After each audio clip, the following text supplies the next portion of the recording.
Adha identik dengan penyembelihan sapi kurban atau kambing. Momen ini banyak dimanfaatkan oleh umat muslim menyajikan masakan dari hewan kurban. Di Gorontalo, sapi kurban yang disembelih saat Idul Adha dijadikan sebagai momen menyajikan makanan khas Gorontalo, yakni sate balanga.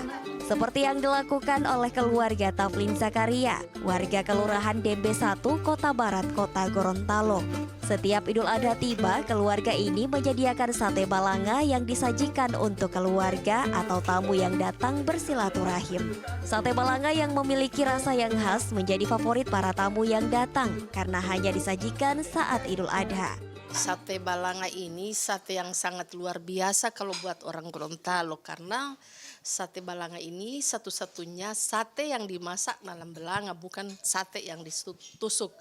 Biasanya kan tas satenya itu kan ditusuk, ini satenya dimasak di dalam belanga.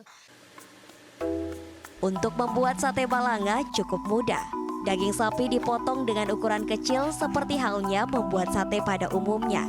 Kemudian bumbu seperti cabai, bawang merah, bawang putih, jintan ketumbar, dan kacang tanah di blender atau ditumbuk halus. Setelah bumbunya dimasak, lalu daging dicampurkan dan dimasak hingga matang. Sate balanga menjadi menu utama di keluarga Taflin karena selain menjadi salah satu makanan khas Gorontalo, menu sate balanga sudah menjadi tradisi turun-temurun di keluarga Taflin saat Idul Adha tiba. Kalau di Idul Adha itu kami biasa buat menu sate balanga, karena tiap tahunnya dari dulu ya, dari memang nenek moyang kami itu kalau di sini tetap menunya itu sate balanga. Bagi keluarga Taflin, penyajian sate balanga di Idul Adha bukan hanya sekadar menikmati makanan, namun lebih mempererat tali silaturahim antar keluarga dan sesama umat muslim di Gorontalo.